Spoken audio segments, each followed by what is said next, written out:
Back out here live in our Eye on Ag series, we want to highlight agriculture and farming across the Central Valley, something near and dear to my heart. I'm grandchild of two livestock farmers here in the Central Valley, and so today we're going to talk to our friends there at the Madera Farm Bureau. We're going to have the impact of the wildfires on not only the crops but on livestock here in the area. Joining us this morning is farmer Michael Nieto. Michael, how are you this morning? Good. How are you? Good. Hey, thanks so much for getting up with us this morning. Let's dive right into it. We talked a little bit ago, and you farm various crops here and also work with other farmers there in Madera. Let's tackle this. What's the impact been like from all the different wildfires and smoke and things in that area? How are they impacting what you all are doing? Well, I mean, I grow crops, so, you have to kind of adjust depending on how bad it is. I mean, there's some days that it seems to be, depending on weather, the wind direction, it's not as bad. And then depending on where you're at, I guess where the proximity of the fires are. So, it kind of depends day to day, and you have to kind of adjust your schedules. And at this time of the year, I think a lot of the real peak of hand work and workers out in the field is starting to, because harvest is starting to kind of wind down. It's less in a sense that there's less people out there, Right. but it's still, you have to adjust your schedules and try to minimize being out there. It's not real pleasant to be out there.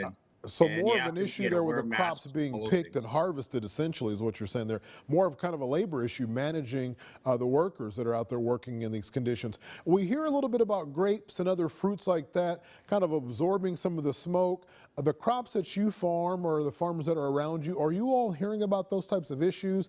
And are your crops actually impacted by the different smoke issues in the area? Yeah.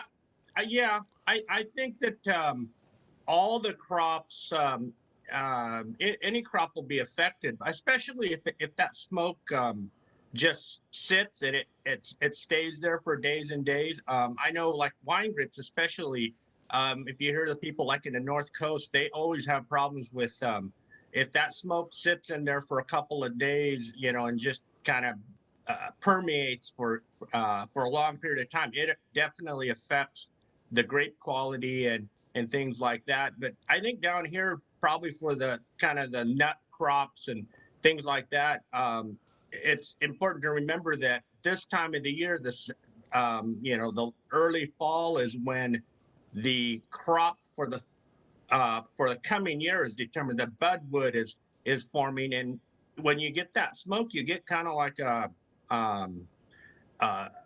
shade cloth.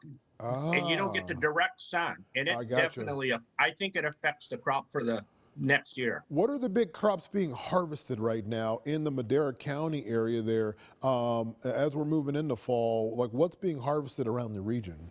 It's going to be your almonds. That most people are probably on their pollinated or later varieties. Pistachios, definitely.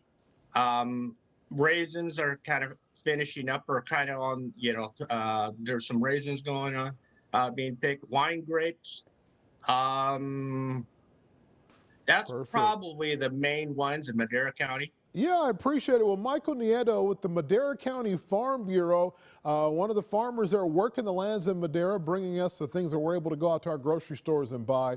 So we always like to stay abreast of what's going on in our own community. Michael, thank you so much for getting up early with us this morning.